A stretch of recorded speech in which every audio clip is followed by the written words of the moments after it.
السلام عليكم ورحمة الله وبركاته. إن الحمد لله نحمده ونستعينه ونستغفره ونعوذ بالله من شرور أنفسنا ومن سيئات أعمالنا.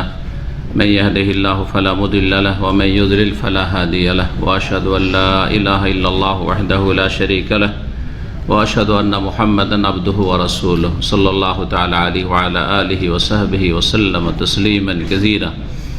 أما بعد أعوذ بالله من الشيطان الرجيم. قد أفلح من تزكى وذكر اسم ربه فصلى. সম্মানিত দিনী ভাতৃমণ্ডলী, আল্লাহ রাব্বুল আলামিনের প্রশংসা এবং প্রিয় নবী মুহাম্মদুর রাসূলুল্লাহ সাল্লাল্লাহু আলাইহি সাল্লামের উপর সালাত ও সালামের পর আল্লাহ রাব্বুল আলামিনের অশেষ রহমতে, বিশেষ অনুগ্রহে আমরা মাহে রমজানের সিয়াম 30টি পুরা করতে যাচ্ছি। 29টি পুরা হয়েছে, আর কিছুক্ষণের মধ্যে আলহামদুলিল্লাহ আমাদের 30টি সিয়াম, 30টি রোজা আমাদের রমজান মাসের পুরা হবে।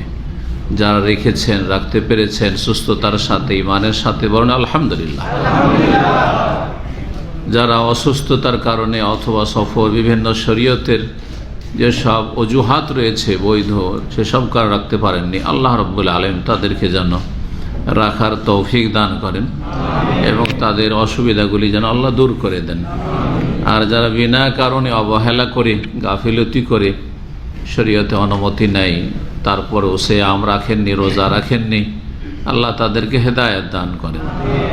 যারা বিভ্রান্ত গুমরাহ হয়ে রয়েছে মুসলিম সমাজের অথবা অমুসলিম সমাজের, আল্লাহ সকলকে আল্লাহ হেদায়েত নসিব করেন, সকলকে জান্নাতের পথে ফিরে আসার তৌফিক দান করেন। যারা জান্নাতের পথে রয়েছে আল্লাহ তাদেরকে অবিচল রাখেন, অটল রাখেন। আল্লাহ আমাদেরকে জান্নাতে হিসাবে কবুল করেন, জাহান্নামের আযাব থেকে রক্ষা করেন। আল্লাহর বিশেষ রহমত আল্লাহ রাব্বুল আলামিন এই রমজান মাসে ফরজ, সুন্নত, নফল, বহুমুখী ইবাদত বন্দেগীর তার নেক বান্দাদেরকে, ভালো মানুষদেরকে, যারা ভালো থাকার চেষ্টা করে, ভালো হওয়ার চেষ্টা করে, তাদেরকে তৌফিক দিয়েছেন।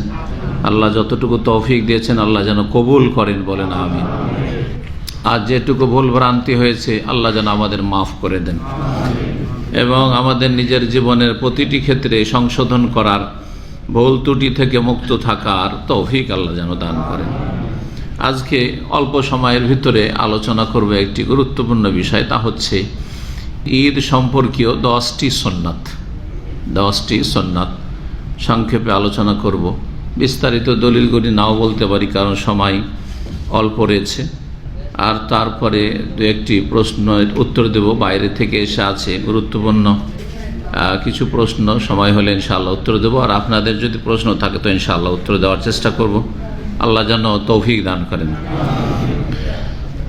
আল্লাহ রাব্বুল আলামিন কোরআনে কারীমে এই ঈদের এই সময়টা যে কাছে এসছে, এই সময় সম্পর্কে ইরশাদ করেছেন, কাদ আফলাহা মান তাযাক্কা ওয়া যাকারা ইসমা রাব্বিহি ফাসাল্লা।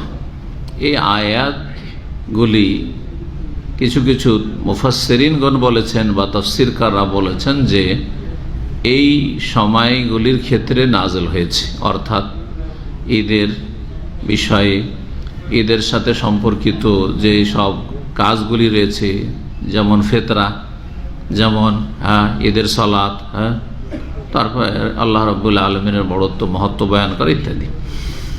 তো আল্লাহ রাব্বুল আলামিন কি বলেছেন এই আয়াতগুলিতে? সূরা আল আম্পারাতে যে সূরায়ে সাব্বিহিসমা রাব্বিকাল আ'লা রয়েছে, এই সূরার আয়াত নম্বর 14-15তে কাদ আফলাহা মান তাযাক্কা, নিঃসন্দেহে সফল কাম, কামিয়াব, সাকসেস ওরা, মান তাযাক্কা, যারা যাকাতুল ফিতর আদায় করে, ফিতরা আদায় করে। তাহলে এখানে তাযাক্কা মানে হচ্ছে যাকাতুল ফিতর আদায় করা, এটি একটি তাফসীর। ওয়া যাকারা ইসমা রাব্বিহি, এবং রবের নাম, ওই সব বান্দারা রবের নামের জিকির করে, আল্লাহকে স্মরণ করে, অর্থাৎ তাকবীর পাঠ করে। ঈদের সময় আসলে, ঈদের চাঁদ উঠলে তাকবীর পাঠ করা হচ্ছে সুন্নাত, মুস্তাহাব। আল্লাহু আকবার, আল্লাহু আকবার, লা ইলাহা ইল্লাল্লাহ, আল্লাহু আকবার, আল্লাহু আকবার, ওয়ালিল্লাহিল হামদ, ঈদে যাওয়া পর্যন্ত, ঈদের মাঠ যাওয়া পর্যন্ত। জি, তো ওয়া যাকারা ইসমা রাব্বিহি মানে তাকবীর পাঠ করা। তাহলে দুটো হয়ে গেল, ফেতরা হয়ে গেল, আর কি হলো, তাকবীর হয়ে গেল। ফাসাল্লাহ, অতঃপর সালাত আদায় করলো, ঈদের নামাজ পড়লো, অতঃপর ঈদের নামাজ পড়লো। তাহলে এই আয়াত দুটো ফিট হচ্ছে এই সময়ের আমলগুলির ক্ষেত্রে। কিছু কিছু তাফসীরকাররা এইভাবে তাফসীর করেছেন।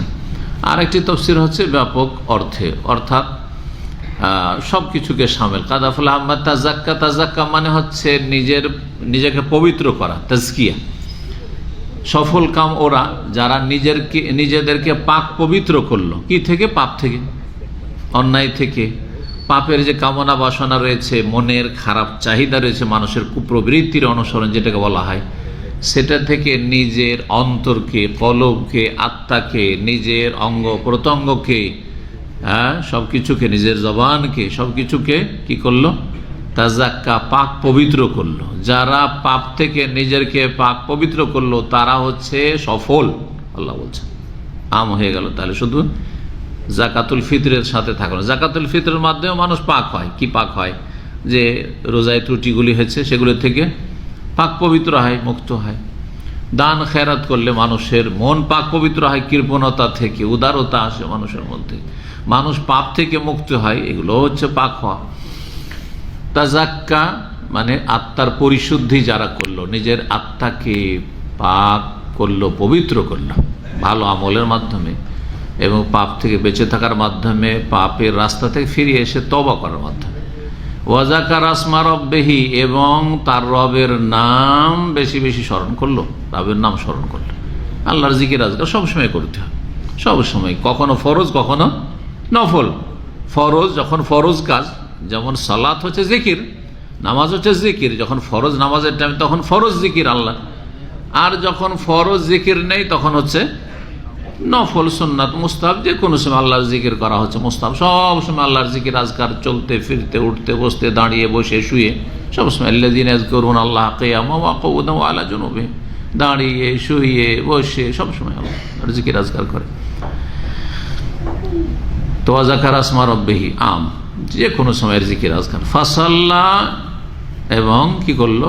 নামাজ পড়লো, অর্থাৎ ফরজ নামাজ পড়লো। আগে ফরজ 17 রাকাত, তারপরে 12 রাকাত, দিনে 10 রাকাত, 12 রাকাত সুন্নাত রয়েছে, 1 রাকাত সর্বনিম্ন বেতর রয়েছে, তার বেশিও রয়েছে। আর তারপরে কেউ পারলে তাহাজ্জুদ পড়বে, শুধু তারাবি নয়, শুধু রমজান মাসে, বরং গোটা বছর।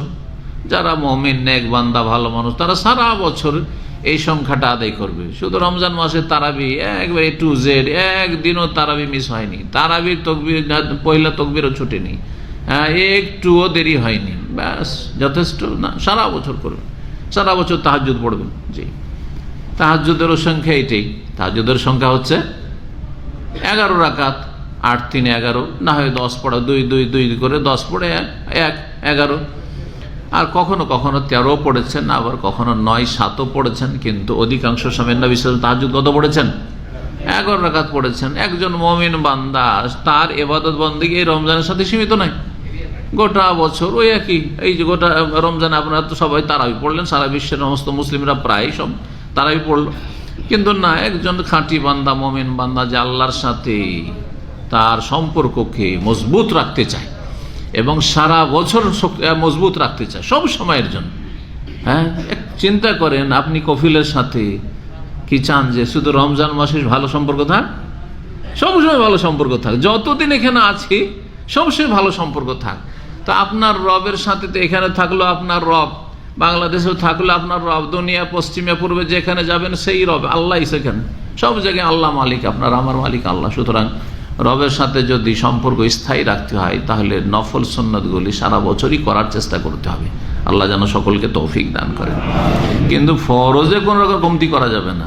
তাহাজ্জুদে না পড়লে আল্লাহ জিজ্ঞাসা করবেন না, আপনার নেকিতে ঘাটতি হইল, অনেকে নেকি করে আপনার চাইতে এগিয়ে গেল, কিন্তু ফরজ ছাড়বেন। আপনি মনে করছেন রমজান মাসে তো খুব মুসল্লি, আর তারপরে 11 মাস যখন পারলাম পড়লাম, সময় হয় না, ব্যস্ত, আর ঘুম ভাঙে না ফজর, আল্লাহ ছাড়বেন না। জাহান্নাম তৈরি আছে, জাহান্নাম তৈরি আছে।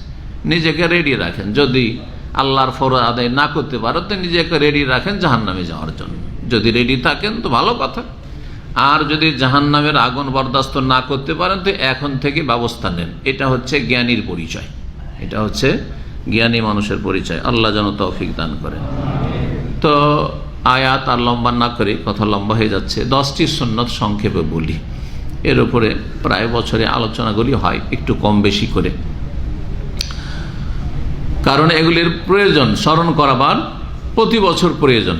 জি, প্রথম যেই সুন্নতটি ঈদের সাথে সম্পর্কিত তা হচ্ছে ঈদের দিনে সাজসজ্জা গ্রহণ করা।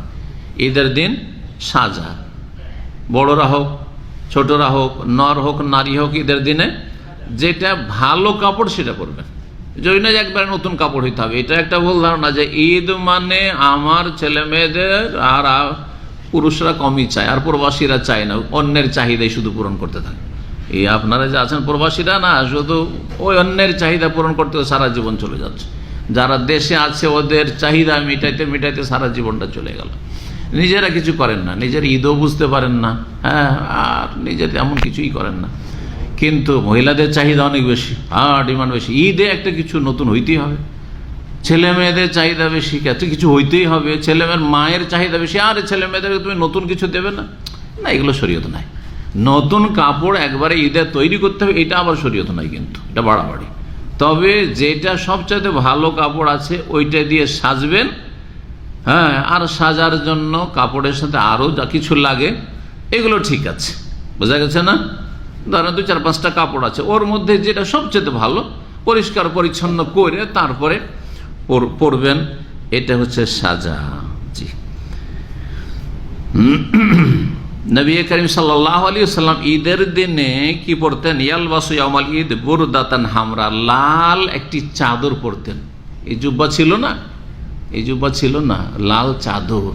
জি, এহরামের কাপড় যে চাদর, এইরকম ধরনের চাদর থাকতো। জি, আর নিচে যদি ওপরে একটা চাদর থাকলো তাহলে নিচে কি থাকতো? একটা ওই রকমই কাপড় থাকতো। এহরামের যেমন দুটো কাপড় আছে, একটা নিচে পরলেন আর একটা ওপরে। অনেকের এত অভাব ছিল, অনেকে এত অভাব ছিল, একটি কাপড়, লম্বা কাপড় এখানে, যেমন ছোটকালে আমাদের চাদরগুলো বেঁধে দিয়েছে।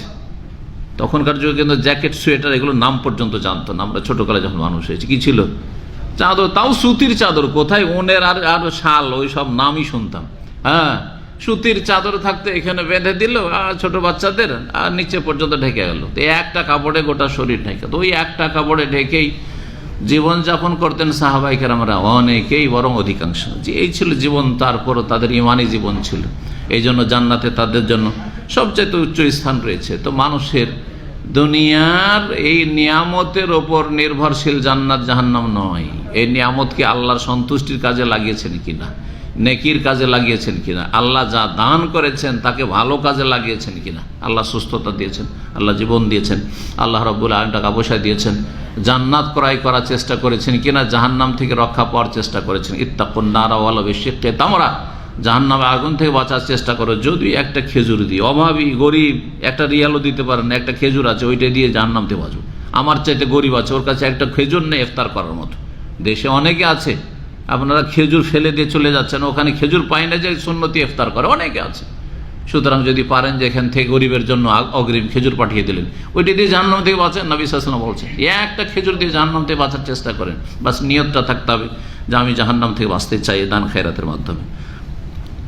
ইমাম মালিক রাহিমাহুল্লাহ বলছেন যে আমি উলামায়ে কেরামদের থেকে, ইমাম মালিক তাবেঈ, উলামায়ে কেরাম থেকে মানে তাবেঈনদের থেকে শুনেছেন তিনি, ইয়াস্তাহিব্বুনা তিবা ওয়া যিনাতা ফি কুল্লি, প্রতিটি ঈদে, ঈদুল ফিতর হোক, ঈদুল আযহা হোক, আর দুটো ঈদ, তিনটা ঈদ নয় কি, ঈদে মিলাদুন নবী ইসলামে নাই, কিন্তু ঈদে মিলাদুন নবী ইসলামে নাই। কয়টা ঈদ আছে? দুটো ঈদ ইসলামে আছে, বাকিগুলো সব অতিরিক্ত বেদাত, যা বলবেন তাই বেদাত। জি জি। তো বলছেন যে তারা উলামায়ে কেরাম কি করতেন, তাবেঈনরা পছন্দ করতেন, মুস্তাহাব বলতেন সুগন্ধি ব্যবহার করা, আতর ব্যবহার করা, এটাও সাজা, অজিনা এবং ভালো কাপড় পরে সাজা, ফিকুল ঈদ, যে কোনো ঈদে, ঈদুল ফিতর হোক, ঈদুল আযহা হোক। দ্বিতীয় সুন্নত হচ্ছে ঈদে যাওয়ার আগে গোসল করা, ঈদে যাওয়ার আগে গোসল করা। জি, ফজরের পরে হয়তো সময় পাবেন না, এখানে ফজর আগে গোসল করে নিলেন তাহলে যথেষ্ট। জি হ্যাঁ, অথবা এশা পরে গোসল করে নিলেন আর তারপরে ঘামলেন না। উদ্দেশ্য গোসল করার হচ্ছে যে আপনার শরীরে যেন ঈদগাহে গিয়ে মানুষের ভিড় ভাড়ে আর গরম লাগে, আর মানুষ ঘামে, তখন আর ঘামলে দুর্গন্ধ ছড়ায়, আর আপনার শরীরের দুর্গন্ধে কোনো মোমেন মুসলিম ঈদগাহে এসছে, ঈদ পড়তে এসছে, তাদের কষ্ট নাই, এটা হচ্ছে উদ্দেশ্য। জি হ্যাঁ, সুতরাং গোসল করার পরে আপনি ঘামের কাজ করবেন না, পরিশ্রমের কাজ করবেন না, আর যদি করেন কাজ তাহলে শেষখানে গোসলটা করে ঈদগাহে যাবেন।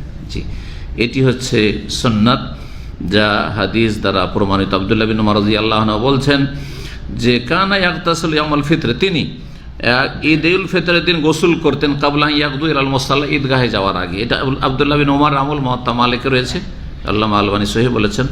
এছাড়া প্রখ্যাত তাবি সাইদ মুসাইয়্যিব বলছেন সুন্নাতুল ফিতরে সালাস, ঈদুল ফিতরের সুন্নত হচ্ছে তিনটি। একটা হচ্ছে আল মাশি আল মুসাল্লা, ঈদগাহে পায়ে হেঁটে যাওয়া, গাড়িতে না চড়ে পায়ে হেঁটে যেতে পারলে বেশি ভালো, সুন্নত। ওয়াল আকলু কাবলাল খুরুজ, আর ঈদে যাওয়ার আগে কিছু খেয়ে যাওয়া, দ্বিতীয় সুন্নাত। তৃতীয় হচ্ছে আল ইগতিসাল, গোসল করে ঈদগাহে যাওয়া, এটি হচ্ছে তৃতীয় সুন্নাত। তৃতীয় সুন্নত হচ্ছে যেটা এখনই মানে এই হাদিসটি বলতে গিয়ে আসলে, সেটা হচ্ছে ঈদুল ফিতরে যাওয়ার আগে কিছু খেয়ে যাবেন। যদি খেজুর থাকে তো সেটি হচ্ছে সুন্নাত, আর খেজুর না থাকলে যে কোনো কিছু খেয়ে যাওয়া সুন্নাত, বাসি পেটে না গিয়ে। পক্ষান্তরে ঈদুল আজহায় বাসি পেটে যাওয়া হচ্ছে সুন্নাত। ঈদুল ফিতরে নবী সাল্লাল্লাহু আলাইহি ওয়াসাল্লাম যে যেতেন, সহিহ বুখারীতে হাদিস রয়েছে 953 নম্বর হাদিস, কানা রাসূলুল্লাহ লা ইয়াগদু ইয়াউমাল ফিতরি হাত্তা ইয়াকুলা তামরাত, রাসূলুল্লাহ ঈদুল ফিতরে অতক্ষণ যেতেন না যতক্ষণ কয়েকটি খেজুর না খেয়ে নিতেন। ওয়া ইয়াকুলুহুন্না বিতরান, এবং বেজোড় খেতেন। বেজোড় খেজুর হয় তিনটে, বেজোড়তে একটা তো হয়, কিন্তু সাধারণত একটা নয়, তিনটে, পাঁচটা, সাতটা, এইরকম বেজোড় খেয়ে যেতেন।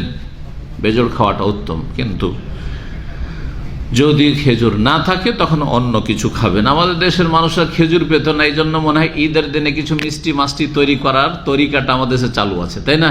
মানে ঈদে একটা কিছু হইতে হবে, একটা কিছু হইতে হবে মিষ্টি। আগের যুগে অন্যরকম ছিল, এখন মানুষ উন্নতি করেছে, দিয়ে সেমইয়ে চলে গেছে, না আরও কিছু হয়েছে? সেমইয়ে চলে গেছে, কিন্তু সেমইয়ের আগে অন্য কিছু ছিল, যা দেখেছেন হয়তো এক এক অঞ্চলে এক এক রকম আছে, কিন্তু মিষ্টি খাওয়ার প্রচলনটা আছে, মনে হয় ওখান থেকে এসছে যে খেজুর তো পাচ্ছি না আমরা, সুতরাং আমরা কিছু মিষ্টি মাস্টি খেয়ে ঈদ পড়তে যাই। জি, যাই হোক, যা কিছুই খান না কেন, কিন্তু খেয়ে দিয়ে যাওয়া হচ্ছে সুন্নাত। 4 নম্বর সুন্নাত হচ্ছে পায়ে হেঁটে ঈদগাহে যাওয়া।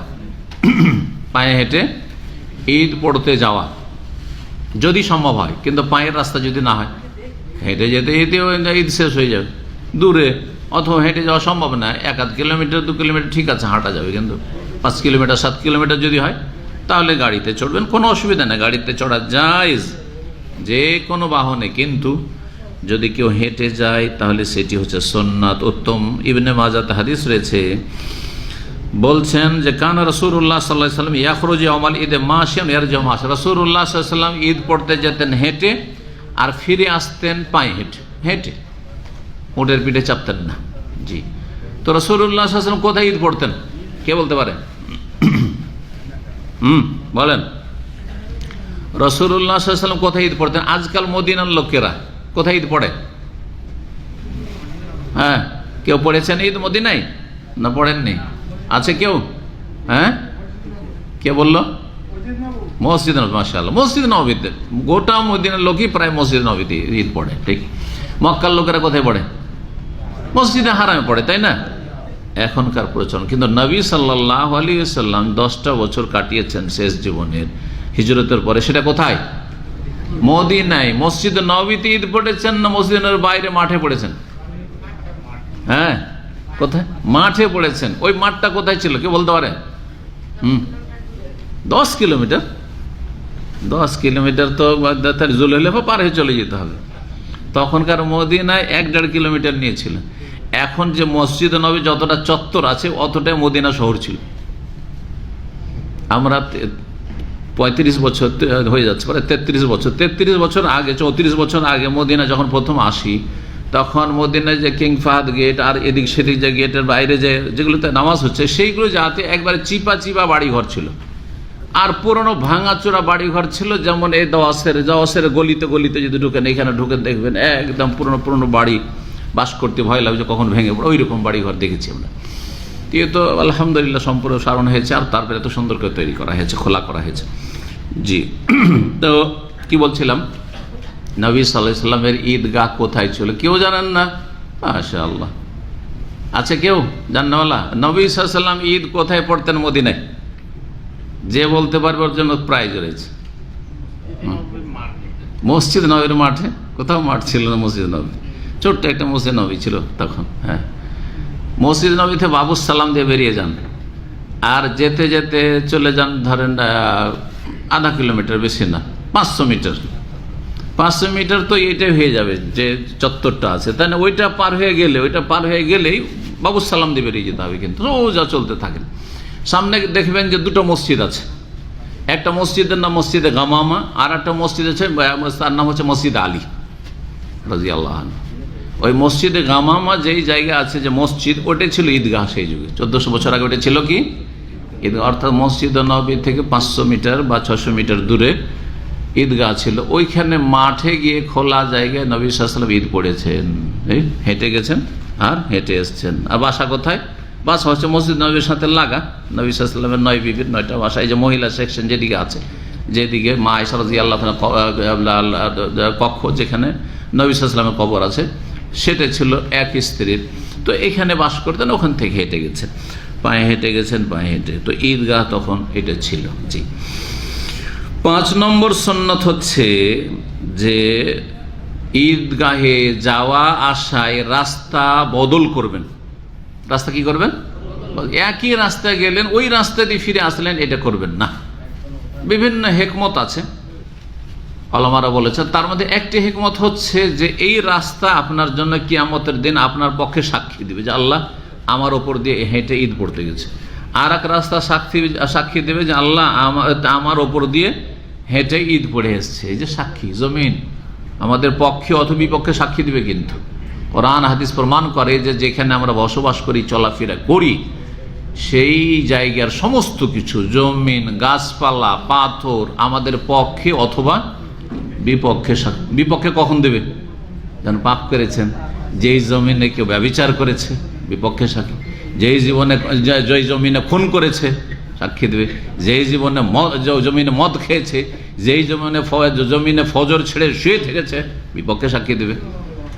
আর যেই জায়গাগুলিতে আপনি নামাজ পড়েছেন, সাক্ষী দেবে পক্ষে। কোরআন খতম করেছেন, কোরআন তেলাওয়াত করেছেন, সাক্ষী দিবে। দিনের কথা শিখেছেন, সাক্ষী দেবে। এই জায়গাগুলো সাক্ষী দেবে, যেখানে বসে বসে দিন শিখেছে, সাক্ষী দেবে। কোরআন এবং হাদিস দ্বারা প্রমাণিত, সময় নেই ওইসব দলিল বলার।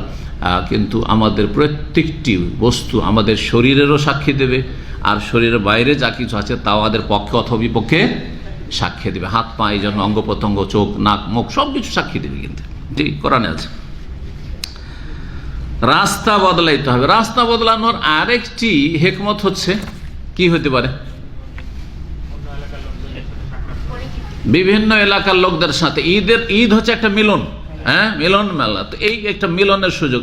এই মহল্লা দিয়ে পাড়া দিয়ে গেলাম, এই পাড়ার লোকদের সাথে আমার দেখা সাক্ষাৎ হয়ে গেল। ওই পাড়া দিয়ে গেলাম, ফিরে এলাম, ওদের সাথে দেখা সাক্ষাৎ হয়ে গেল। সে যে আবার দেখা সাক্ষাতে যেন যেতে হইল না। জি হ্যাঁ, এটা দ্বিতীয়। তৃতীয় হেকমত, গরিব মিসকিন আছে গ্রামে, এই দিক দিয়ে গেলাম, গরিব মিসকিনদের সাথে দেখা হলো, দান খায়রাত এদিকে করে দিলাম। আবার ওই দিক দিয়ে ফিরে এলাম, ওইদিকে গরিব মিসকিনদের ওদেরকে দান করলাম, খোঁজ খবর নিতে পারলাম। হ্যাঁ, ইসলাম হচ্ছে সমবেদনার নাম, ইসলাম হচ্ছে মানুষের সুখে দুঃখে থাকার নাম। সুতরাং আমি তাদের সুখে দুঃখে শরীক হওয়ার জন্য, খোঁজ খবর নেওয়ার জন্য, একটা গরিবের যদি একজন বড় মানুষ, একজন নেতা, একজন বড় আলেম যদি গ্রামে মহল্লা গিয়ে খোঁজ নেই, সালাম আলাইকুম, কেমন আছেন, ভালো আছেন, ছেলেমেয়েরা ভালো আছে, সুস্থ আছেন, কোনো অসুবিধা আছে, কি খেদমত করতে পারি, কত খুশি হবে চিন্তা করেন তো, কত খুশি হবে। এটা নেতা, যে কোনো নেতাই হোক না কেন, কি আলেমই হোক না কেন, যে কোনো একজন প্রভাবশালী মানুষ। তো এই হেকমতগুলি এতে হবে যদি আমরা করি, সেই জন্য নবী সাল্লাল্লাহু আলাইহি ওয়াসাল্লাম তাই করেছেন। জি, 6 নম্বর সুন্নাত হচ্ছে যে যখন ঈদ পড়তে যাবেন, হ্যাঁ, দলিলটা কি? রাস্তা বদলাবার সহিহ বুখারীতে দলিল রয়েছে। কানা ইয়াউমা ঈদিন খালাফাত তারিক, ঈদের দিনে রাসূলুল্লাহ রাস্তা বদলাতেন, যাতায়াতের রাস্তা। যদি পুরোপুরি বদলানো সম্ভব না হয়, কিছুটা বদলাবেন। অনেক সময় পুরোপুরি সম্ভব হয় না, রোড ধরেন ও যেতে হবে, কিছুটা অংশ তো একটাই রাস্তা, ঈদগাহে ঢুকার অথবা বাড়ি থেকে বের হওয়ার, কিন্তু মাঝখানে এদিক ওদিকটাও একটু বদলে দিতে পারবেন, তাই না? তো কিছুটা হইলেও বদলে দিতে হবে, যাতে সুন্নতটা পালন হয়ে যায়। 6 নম্বর হচ্ছে যে ঈদ পড়তে যাওয়ার সময় তকবির দিবেন, বাড়ি থেকে তকবির দিতে দিতে যাবেন আর ঈদগাহ পর্যন্ত তকবির দেবেন। এই সুন্নতগুলি মরে গেছে, প্রায় লোক করে না, এমনকি কিছু ধার্মিক লোকেরা করে না। কারণ কেউ করে না তখন লজ্জা লাগে, এটা একটা রোগ। একটা সুন্নত কেউ পালন না করলে কি হয়, মানুষের স্বভাব হচ্ছে লজ্জা পাওয়া, কিন্তু সবাই করলে আর লজ্জা লাগে না, কিন্তু সবাই করলে লজ্জা লাগে না। এই জন্য সবাই যখন হইচই করে, যারা হজে গেছেন দেখেছেন, লাব্বাইক আল্লাহুম্মা লাব্বাইক যখন ঝাড়ে তখন সবাই কিন্তু বলে, আর যদি থেমে যায় তো একজন দুইজন আর বলে না। ওই এক দুইজন পাক্কা যদি হয় ইমানদার আর এলেমওয়ালা, যে না কেউ বলুক আর না বলুক আমাকে বলতে হবে, তাহলে বলবে। সুরের সাথে হুজুগে সবাই বলছে, কিন্তু একা একা বলতে রাজি না, একা একা বলতে রাজি না। এখন দেখছি সমাজে তো কেউ বলেন না, গেল ঈদে গেল, সবাই যাচ্ছে আসছে, কেউ তকবীর পাঠ করেন না, আমি একা একা পাঠ করবো, আজব লাগছে। যেমন ফরজ সালাতের পরে জিকির আজকারগুলি জোরে পড়া সুন্নাত, জোরে পড়া সুন্নত। দেখেন আরব দেশে এই সুন্নতটা ছিল, আস্তে আস্তে এখান থেকে প্রায় উঠতে লেগেছে। আজকাল কোথায় শুনবেন, সালাম ফিরার পরে আস্তাগফিরুল্লাহ আস্তাগফিরুল্লাহ আস্তাগফিরুল্লাহ আল্লাহুম্মা আনতা সামিউল কাসসালাম তাবারাকতা ইয়া যাল জালালি ওয়াল ইকরাম। তারপরে মাগরিবে আর ফজরে 10 বার করে কালিমা তাওহীদ লা ইলাহা ইল্লাল্লাহু ওয়াহদাহু লা শারীকা লাহু লাহুল মুলকু ওয়া লাহুল হামদু ওয়া হুয়া আলা কুল্লি শাইইন কাদির ওয়া আলা কুল্লি শাইইন কাদির। খুব কমই শুনতে পাবেন। গোটা মসজিদে দেখবেন একজন দুইজন কেউ পাঠ করছে, তখনই আমরা বুঝতে পারি যে নিশ্চয়ই এ ভালো একজন শাইখ আছে। যেন আমি যেই মহল্লাতে নামাজ পড়ি ওখানে একজন বড় হাইকোর্টের কাজী আছে, গোটা মসজিদে উনি শুধু পড়বেন, আর এক আধটা কেউ আর কেউ না, দেখি না। ব্যাস, সুন্নতগুলো উঠে যাচ্ছে, আস্তে আস্তে সুন্নতগুলো মরে যাচ্ছে। এগুলোকে জীবিত করতে হবে, কারণ সুন্নত জীবিত যদি করতে পারেন আপনি যে কোনো জায়গায়, তাহলে আপনাকে ফলো করে যত লোক এই সুন্নতটার উপরে আমল করবে, এক ভাগ করে প্রথম ব্যক্তি যেহেতু আপনি জীবিত করেছেন, সুতরাং আপনি এক ভাগ করে নেকি পাবেন। সেই হাদিস, সব নেকি আসতে থাকবে, আপনার ওসিলাতে মানুষরা শিখেছে। সুতরাং এই যে ঈদগাহে যাওয়ার সময় তকবীর পাঠ করে না, আপনি পাঠ করেন, লোকে শিখুক, ওগুলোকে জানুক, আপনার দেখা দেখি তকবীর দিক মানুষে। আল্লাহ যেন তৌফিক দান। তবে সুর করে নয়, সুর ধরে না, আর একই আওয়াজে না, সম্মিলিত আওয়াজে না। সম্মিলিত আওয়াজে যে কোনো জিকির আজকার বেদাত সুন্নতের তরিকা এটি নয়। জি, এই মর্মে হাদিস রয়েছে, আল্লামা আলবানী সিলসিলা সাহিতে নিয়ে এসছেন। প্রখ্যাত ইমাম জোহরি রাহিমাহুল্লাহ বলছেন যে রাসূলুল্লাহ সাল্লাল্লাহু আলাইহি ওয়াসাল্লাম যখন ঈদুল ফিতরে বেরোতেন ফায়ুকাব্বিরু, তকবীর পাঠ করতেন, হাত্তা ইয়াতিয়াল মুসাল্লা, ঈদগাহে আসা পর্যন্ত, ও হাত্তা ইয়াকদি সালাত, সালাত নামাজ শেষ করা পর্যন্ত। নামাজ শেষ করা পর্যন্ত কি হইতে থাকতো, তাহলে তকবীর চলতে থাকতো। ফাইজা কাজা সালাত, সালাত শেষ, কাতা তকবীর, তখন তকবীর শেষ হয়ে যেত। 7 নম্বর সুন্নাত হচ্ছে ঈদের সাথে সম্পর্কিত, ঈদের সালাত খোলা মাঠে পড়াই হচ্ছে উত্তম সুন্নাত, আর মসজিদে পড়া জায়েজ। কেউ যদি মসজিদে পড়ে আর আরেকজন খোলা মাঠে পড়ে, কে বেশি নাকি পাবে? খোলা মাঠওয়ালা। দলিল দেখেন, নবী সাল্লাল্লাহু আলাইহি ওয়াসাল্লাম মসজিদের নববী বাদ দিয়ে, ইমাম আলবানী এই কথা বলছেন যে চিন্তা করেন, মসজিদের নববীতে 1000 গুণ সওয়াব বেশি, ঠিক না? 1000 গুণ। সহিহ হাদিসে, জয়ীফ হাদিসে 50,000 আছে। আমাদের সমাজে কিন্তু জাল জয়ীফ বেশি ছড়াছড়ি, এই জন্য মসজিদ নবীর ফজিলত কিন্তু বাংলাদেশে, ইন্ডিয়াতে শুনবেন যে 50,000 গুণ। 1 লাখ হচ্ছে মক্কায়, আর 50,000 হচ্ছে কোথায়? মদিনায়। এটা জয়ীফ হাদিস, দুর্বল। আর 1000টা সহিহ। তো 1000 মদিনার মসজিদে 1000 গুণ, 1000 গুণ বাদ দিয়ে মাঠে গিয়ে, বললাম যে 600 মিটার দূরে, সেখানে গিয়ে ঈদগাহে নামাজ পড়ছেন নবী সাল্লাল্লাহু আলাইহি ওয়াসাল্লাম। তাহলে বোঝা যাচ্ছে যে এই 1000 গুণের চাইতে বেশি ফজিলত ঈদের নামাজ কোথায় পড়া? মাঠে পড়া। এই জন্য যারা মাঠে যেতে পারবেন তাদের ভালো। কিন্তু এবার মনে হয় ঈদের মাঠ বন্ধ আছে, আপনারা গিয়ে ঘুরে আসতে পারেন। কারণ আমি যে লিস্ট দেখলাম দাম্মামের, গোটা ইস্টার্ন প্রভিন্সের লিস্ট দেখলাম, আলহাসা আমাদের কাছে লিস্ট এসেছে, যে হোয়াটসঅ্যাপ এটা দেওয়া যেতে পারে যাদের হোয়াটসঅ্যাপ আছে। তো তাতে নেই, তাতে শিখো জামে মসজিদ আছে, লেডিজ মার্কেট মসজিদ আছে, তারপরে ওই যে কিং খালেদ রোডে মসজিদ আছে, আশেপাশে এগুলো মসজিদ আছে, রাইয়ান মসজিদ আছে। তো মসজিদে সম্ভবত এবার ঈদ হবে, যে কোনো কারণে হোক এবার দাম্মামের ঈদগাহে সালাত হয়তো হবে না, লিস্টে নেই, আল্লাহু আলাম। এটা সুন্নাত, এটা হচ্ছে উত্তম, কিন্তু জায়েজ আছে মসজিদে। আর বর্ষা বৃষ্টি হলে তো অসুবিধা নেই, বর্ষা বৃষ্টি হলে কোনো অসুবিধা, তাহলে তো মসজিদেই পড়তে হবে। 8 নম্বর সুন্নাত হচ্ছে খুতবা শোনা। জুমার খুতবা শোনা ফরজ, কিন্তু ঈদের খুতবা শোনা ফরজ নয়। এই পার্থক্যটা অনেকে বোঝে না। কিন্তু জুমার খুতবায় যে এসে হাজির হবে না, খুতবা শুরু হওয়ার পরে যে আসলো, ফেরেশতারা ওর নামই নোট করে না। অনেকে জুমা পড়তে আসে দেরি করে না, খুতবা শুরু হলো তখন মসজিদে আসলো, ওর নামই নোট হয়নি। জুমাটা আদায় হবে, কিন্তু জুমার যে স্পেশাল ফজিলত ওইটা আর পেল না, ওইটাই পেল না। যে রেকর্ড চলছিল, নাম লিস্ট হচ্ছিল, ফেরেশতারা লিস্ট করছিলেন, ওই লিস্টে ওর নাম আসলো না। জুমার খুতবা শোনা ফরজ, পক্ষান্তরে ঈদের খুতবা শোনা হচ্ছে সুন্নাত। জুমার খুতবা নামাজের আগে, আর ঈদের খুতবা ঈদের নামাজের পরে। জি, 9 নম্বর সুন্নাত ঈদের হচ্ছে মোবারকবাদ পেশ করা, কিন্তু কি ভাষা দিয়ে করবেন এটা হচ্ছে কথা। নবী সাল্লাল্লাহু আলাইহি ওয়াসাল্লাম সাহাবায়ে কেরামগণ ঈদ মোবারক বলতেন না, বা ঈদ সাঈদ, আরবরা ঈদ সাঈদ, আর আমাদের দেশের লোকেরা কি বলে ঈদ মোবারক। তারপরে আজকাল নতুন আরেকটা উঠেছে, আরবদের কাছে করলো আম ওয়া আনতুম বেখাইর। এগুলো কোনো হাদিসে নেই, এগুলো কোনো বাক্য, যেমন ঈদে মোবারক কোনো হাদিসে নেই, তেমন করলো আম ওয়া আনতুম বেখাইর এটাও নেই, ঈদ সাঈদ এটাও নেই। তাহলে আছেটা কি? জুবাইর বিন নুফাইর রাদিয়াল্লাহু তাআলা বলছেন, কান আসহাবুন নবী সাল্লাল্লাহু আলাইহি ওয়াসাল্লাম ইযাল তাকাউ ইয়াউমাল ঈদি।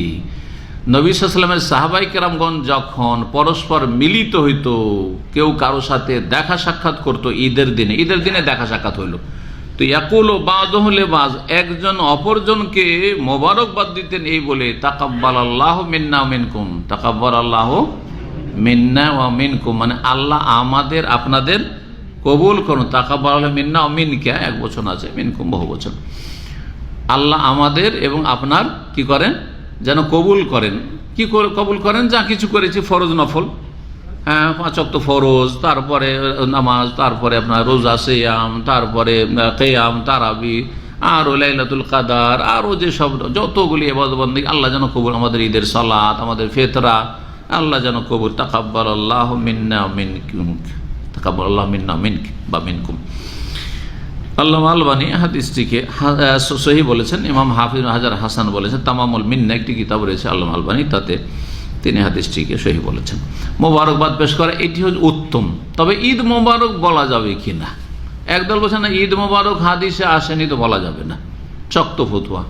আর একদল বলছেন যে দেখেন, মোবারকবাদ অভিবাদনের বিষয়টির জন্য নির্ধারিত বাক্য নবী সাল্লাল্লাহু আলাইহি ওয়াসাল্লাম থেকে জরুরি নেই, সাহাবীরা বলতেন এরকম, কিন্তু জরুরি নয় যে সেই বাক্যটাই বলতে হবে, উত্তম অবশ্যই, কিন্তু যে কোনো বাক্য দিয়ে মোবারকবাদ পেশ করা যেতে পারে। যেমন কারো ধরেন ছেলে মেয়ে হয়েছে, হ্যাঁ, কারো একটা খুশির খবর হয়েছে, তাহলে মোবারকবাদ দিনে তো মোবারকবাদ দেওয়ার জন্য কি বিশেষ কোনো শব্দ যে ওইটাই দিয়েই দিতে হবে? না, আমি যে কোনো ভাষা দিয়ে বলতে পারি, হ্যাঁ, যে কোনো ভাষা দিয়ে, আল্লাহ আপনার মোবারক করুক, মাশাআল্লাহ আপনার ভালো করুন, আল্লাহ মাশাআল্লাহ আপনার বরকত দিক, যে কোনো ভাষা বলতে পারি। খুব খুশির খবর, আনন্দিত হইলাম ইত্যাদি। তো বোঝা গেল যে ভাষার ক্ষেত্রে স্বাধীনতা আছে মোবারকবাদ বা অভিবাদন পেশ করার ক্ষেত্রে। সুতরাং কেউ যদি ঈদ মোবারক বলে তো দোষণীয় নাই, বলা যেতে পারে অথবা লেখা যেতে পারে। আল্লাহু আ'লাম। এটা হচ্ছে মধ্যম পন্থা অবলম্বন, এটা হচ্ছে ফতোয়ার ক্ষেত্রে বাড়াবাড়ি না করে মধ্যম পন্থা উত্তম হচ্ছে তাকাব্বালাল্লাহু মিন্না মিন। কিন্তু জায়েজ আছে ঈদ মোবারক বলা বা ঈদ সাঈদ বলা। কুল্লু আম ওয়া আনতুম বিখাইর, আরবরা যে বলে, এটা আল্লামা আলবানী বলেছে এটা খ্রিস্টানদের থেকে এসছে। প্রতি বছর বা সারা জীবন তুমি ভালো থাকো, কুল্লু আম ওয়া আনতুম বিখাইর মানে গোটা বছর আপনি ভালো থাকুন। এটা আসলে খ্রিস্টানদের, খ্রিস্টান মিশরে, তারপরে সিরিয়া, এইসব দেশে, লেবানন, অনেক খ্রিস্টান আছে, আরব খ্রিস্টান, তো এরাও তো আরবি ভাষায় কথা বলে, তো ওরা এইভাবে তারা অভিবাদন দিয়ে থাকে। সুতরাং এটা বর্জন করাটা হচ্ছে শ্রেয় বা উচিত। জি, অনেকের কাছে এটা জায়েজ না, যেমন আলবানী বলছেন যে এটা জায়েজ না, কারণ এটা কাফেরদের অভিবাদন। জি, যেমন আপনার নমস্কার বলবেন না, বলবেন না, কখনো বলবেন নমস্কার বলা জায়েজ নয়, বা অর্থও ঠিক নয়। জি, অর্থও জায়েজ নয়। জি, 10 নম্বর একটি সুন্নাত, যেটা অজানা সুন্নাত অধিকাংশ লোকের জন্য, সেটা হচ্ছে ঈদগাহে তো কোনো সুন্নত নফল পড়বেন না, ঠিক আছে? ঈদগাহে নবী সাল্লাল্লাহু আলাইহি ওয়াসাল্লাম 2 রাকাত নামাজ ছাড়া বেশি কিছু পড়েছেন? পড়েননি। তবে মসজিদে যদি ঈদ পড়েন, তাহলে মসজিদে গিয়ে তাহিয়াতুল মসজিদ 2 রাকাত পড়বেন না? ওটা পড়বেন তাহিয়াতুল, কিসের নিয়তে? ঈদের সাথে সম্পর্কিত না, মসজিদের সাথে সম্পর্কিত, যে মসজিদে ঢুকলাম সেই জন্য তাহিয়াতুল মসজিদ, মসজিদ সালামি পড়বো, যেটাকে আমাদের দেশের মানুষরা দখুলুল মসজিদ বলে, কিন্তু দখুল মসজিদ পরিভাষাটি ভুল। কি বলবেন? তাহিয়াতুল মসজিদ মানে মসজিদ সালামি, তাহিয়া মানে সালাম, এটা পড়বেন। কিন্তু ঈদ পড়ে এসে নবী সাল্লাল্লাহু আলাইহি ওয়াসাল্লাম বাড়িতে 2 রাকাত পড়েছেন, যে আমলটি প্রায় উঠে গেছে, অজানা, পড়ে নাকি ইল্লা মাশাআল্লাহ, ইল্লা মাশাআল্লাহ। এখন সোশ্যাল মিডিয়ার যুগে একটা ফায়দা হয়েছে যে একটা কথা কিছু লিখে দিলে অথবা একটা আলোচনা করে দিলে সারা দুনিয়ায় মুহূর্তের মধ্যে ছড়িয়ে যাচ্ছে, অনেকে সাধারণ মানুষরা জানতে পারছে, আর সুন্নতগুলোর উপর আমল হচ্ছে। একটা ভালো দিক এটা সোশ্যাল মিডিয়ার, আলহামদুলিল্লাহ। পাপের সাথে পাপ আর পাপ সোশ্যাল মিডিয়াতে, এতে কোনো সন্দেহ নেই, কিন্তু ভালো মানুষদের জন্য ভালো দিকও আছে। তো 2 রাকাত ঈদ পড়ে এসে বাড়িতে পড়া, এটি হচ্ছে সুন্নাত, যা হাদিস দ্বারা প্রমাণিত। আবু সাঈদ খুদরি রাদিয়াল্লাহু তাআলা আনহু বলেন যে কানা রাসূলুল্লাহ সাল্লাল্লাহু আলাইহি ওয়াসাল্লাম ক্বাবলা ঈদ শাইআন, রাসূলুল্লাহ ঈদের আগে কোনো নামাজ পড়তেন না। ফাইজা রাজা ইলা মানজিলিহি, যখন বাড়িতে ফিরে আসতেন ঈদ পড়ে, সাল্লা রাকাতাইন, 2 রাকাত এসে সালাত পড়তেন। তো ঈদ পড়ে এসে বাড়িতে বাবার সাথে 2 রাকাত নফল পড়বেন, এটি সুন্নাত। ইবনে মাজায় রয়েছে, আল্লামা আলবানী হাদিসটিকে হাসান বা সহিহ বলেছেন, সহিহুল জামেতে রয়েছে। এখানে আজকের আলোচনা শেষ করছি। আল্লাহ রাব্বুল আলামিনের কাছে দোয়া করছি, আল্লাহ রাব্বুল আলামিন যেন আমাদের রমজানের সিয়াম, কিয়াম, ফরজ নফল যাবতীয় ইবাদত বন্দেগী কবুল করেন। গুনাহ খাতা আল্লাহ যেন মাফ করে দেন। আল্লাহ আমাদের রহম করেন। যেসব ভাইয়েরা ইবাদত বন্দেগী করলেন তাদেরকে আরও বেশি তৌফিক দান করেন। ফরজের হেফাজতের আল্লাহ তৌফিক দান করেন। সুন্নত নফল বেশি বেশি করার তৌফিক দান করেন। হারাম নাজায়েজ থেকে আল্লাহ বেঁচে থাকার তৌফিক দান করেন।